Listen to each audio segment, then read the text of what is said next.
തൃശൂരിലെ സ്വകാര്യ ഹോട്ടലിൽ നടന്ന ചടങ്ങിലേക്ക് മറ്റതിഥികൾക്കൊപ്പം ഒന്നിച്ചായിരുന്നു ഇരുവരും എത്തിയത്. അല്പം ബലംപിടുത്തം ഇരുവരുടെയും മുഖത്ത് പ്രകടമായിരുന്നുവെങ്കിലും പതിയെ വേദി സൗഹൃദത്തിന് വഴിമാറി. അടുത്തടുത്ത കസേരകളിലായിരുന്നു ഇരുവർക്കും ഇരിപ്പിടമൊരുക്കിയിരുന്നത്.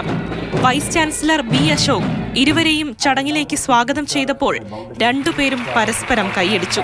വയനാട് ദുരന്ത ബാധിതർക്കായി കേരള കാർഷിക സർവകലാശാല മുഖ്യമന്ത്രിയുടെ ദുരിതാശ്വാസ നിധിയിലേക്ക് കൈമാറിയ 25 ലക്ഷം രൂപയുടെ ചെക്ക് ഗവർണറുടെ കയ്യിൽ നിന്ന് മന്ത്രി പി പ്രസാദ് ഏറ്റുവാങ്ങി.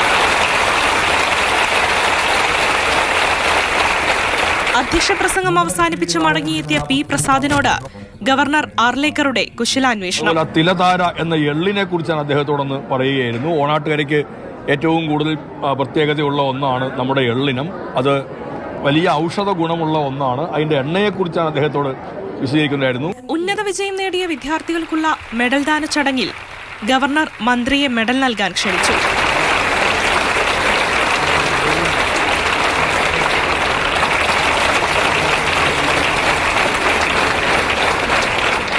മലയാളത്തിൽ പ്രസംഗം ആരംഭിച്ച ഗവർണർ മന്ത്രിയെ മൈ ഫ്രണ്ട് എന്നാണ് അഭിസംബോധന ചെയ്തത്. മന്ത്രിയുടെ മഹത്വത്തെ പ്രകീർത്തിക്കാനും ഗവർണർ അവസരം വിനിയോഗിച്ചു. Our pro chancellor has come all the way from London for this particular function. My friend Prasad ji, he has come now. He was aware that today is the function. He could have avoided by saying that yes, I have got now jet lag and all that. No, I can't.